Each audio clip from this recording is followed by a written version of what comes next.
तर मित्रांनो, PM production Prashant Mulik या आपल्या युट्यूब चॅनेलच्या माध्यमातून आज आपण अशा ठिकाणी भेट दिलोय ज्या ठिकाणी समस्त महाराष्ट्र, कर्नाटक अशा विविध राज्यातून येणाऱ्या भाविकांचं प्रमाण मोठ्यात मोठ्या प्रमाणावर आहे।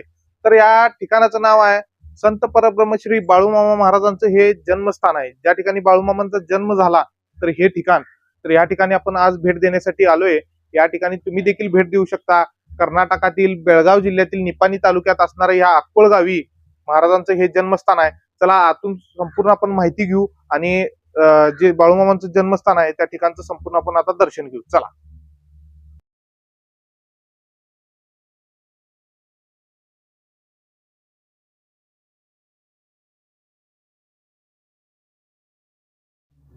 तर मित्रांनो, या संपूर्ण जन्मस्थानाबद्दल परिपूर्ण माहिती घेण्यासाठी जे या ठिकाणची पूजा वगैरे बघतात त्यांचं जे घराणं आहे माने घराणं, तर त्यांच्या घरातील ह्या लेडीज आहेत। तर आरती विनायक माने असं यांचं नाव आहे ताईंचं। तर हे पूर्णपणे ह्या जन्मस्थानाबद्दल आपल्याला थोडक्यात माहिती देतील। जय बाळूमामा। हे मामांचं जन्म ठिकाण आहे। मामा इथंच म्हणजे लहानाचं बालपण वगैरे मामांचं इथंच गेले आणि इथं पाहू शकता तुम्ही, इथं मामांचा जन्म झाला त्या ठिकाणी। आणि नंतर मामाने जे साप आणून ठेवलेले ते इथं आणून ठेवलेले ते खिडकीत। गंगूबाईला 3 दिवस सेवा करायला सांगितलं। तर मला सांगा, ह्या ठिकाणी तुम्ही पूर्वीपासून पूजा वगैरे करायला तुमचं हे म्हणजे कुटुंब आहे? म्हणजे इथं आमची सासू वगैरे राहायलाच होते। बरोबर पूर्वी। मग बाळूमामांची आणि तुमचा कसा काय संबंध? म्हणजे तुमच्या घराण्याचा संबंध? म्हणजे पहिला आमची म्हणजे सासरे वगैरे इथेच ह्या घरातच राहायला होते 2-3 वर्ष भाड्यानं। बरोबर। नंतर मामांच्या पुतण्याने घर विकायला काढले। बरोबर। मग त्यांनी म्हटलं आम्ही हे घर घेणार। बर। त्यांच्या म्हणजे पुतण्यांच्याकडून त्यांची बायको वगैरे होती त्यांच्याकडूनच हे घर घेतलं। बरोबर। आता साधारण या ठिकाणी महाराष्ट्रातनं, कर्नाटकातनं अनेक भाविक या ठिकाणी भेट देत असतात। मग नेमकं कोणत्या महिन्यात किंवा कोणत्या दिवशी इथं जास्त करून भाविक येत असतात?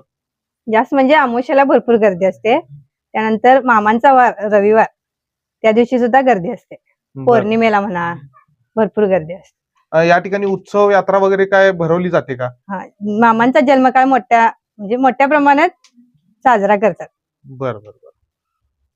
तर ठीक आहे, अशा पद्धतीनं यांच्याकडून आपण थोडीशी माहिती जाणून घेतली आणि या घरात असणाऱ्या वैशिष्ट्यपूर्ण काही गोष्टी आहेत त्या देखील मी तुम्हाला आता दाखवण्याचा प्रयत्न करतो। तर मित्रांनो, प्रत्यक्षात ज्या ठिकाणी मामांचा जन्म झाला, बाळूमामांचा जन्म झाला, तर ते ठिकाण देखील या ठिकाणी आपल्याला बघायला मिळते। मित्रांनो, या ठिकाणी घोंगडी हातरण्यात आली आहे आणि त्या घोंगडीच्या अगदी त्याच ठिकाणी संत परब्रह्म श्री बाळूमामांचा जन्म झालेला आहे। आणि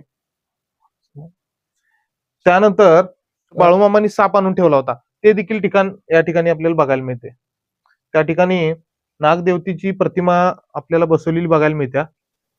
तर या घरातील वैशिष्ट्य म्हणजे, आणि जे भाविक भक्त या ठिकाणी येतात जास्ती करून, हा जो दरवाजा आहे, हा जो दरवाजा आहे या घराचा मुख्य दरवाजा एकेकाळी होता आणि कालांतराने थोडा खराब झाल्यानंतर या ठिकाणी दुसरा दरवाजा बसवलाय। पण आज देखील अतिशय या ठिकाणी मनोभावी या ठिकाणी भाविकांची श्रद्धा असत्या आणि या ठिकाणी पूजा केली जाते। त्यावेळेचा हा दरवाजा स्वतः मामांचा ह्या दरवाजाला हस्तस्पर्श, चरणस्पर्श झालेला असा हा दरवाजा हा देखील या ठिकाणी आपल्याला पाहायला मिळतोय। या घरातील आपल्याला या ठिकाणी 2 ते 3 ठिकाणी अशा तुळ्या दिसतात मित्रांनो। तर अतिशय कमी उंचीवरच्या ह्या तुळ्या आहेत, कारण जुन्या काळातलं घर आहे। तर ह्या देखील त्यावेळेच्या आहेत आणि प्युअर आहेत, प्युअर लाकडाच्या ह्या तुळ्या आपल्याला बघायला मिळतात। हे देखील या ठिकाणचे एक वैशिष्ट्य आहे आणि अशा पद्धतीच्या अकोलमधली वेगवेगळी ठिकाणं आपण तुम्हाला दाखवण्याचा प्रयत्न करणार आहे। तोपर्यंत या ठिकाणी आपण आता थोडीशी विश्रांती घेऊ, थांबू।